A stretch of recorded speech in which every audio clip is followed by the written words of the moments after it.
Cancer is a really complex and difficult disease to manage. We want to learn more about how cancer starts, how tumors grow and progress, and how we can better target them, how we can get better solutions into the clinic. There's an exciting new direction that we're leading here, which is thinking about how do you use biomaterial models, how do you use the concept of tissue engineering to assemble models of the tumor microenvironment in the laboratory.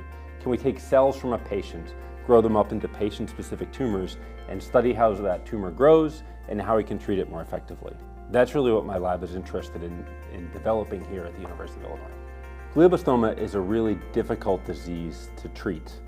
It is a tumor that doesn't spread to other tissues, but rather spreads invasively throughout the brain, making it really difficult to resect the tumor.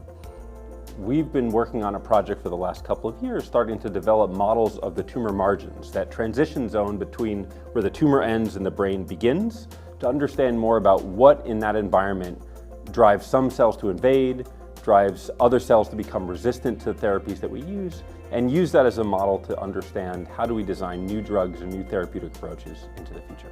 The best way I like to explain a biomaterial model of cancer is that we're making Jell-O, right? You know, the tissues in our body are soft, they're squishy, they're hydrated, and they change over time. So we are creating three-dimensional hydrogel models of the brain that replicate the chemistry of the brain, the stiffness of the brain, and allow us to put multiple cell types together. For example, looking at how glioblastoma cells interact with the vasculature, which is one of the primary routes that we think glioblastoma cells use for invading into the brain itself.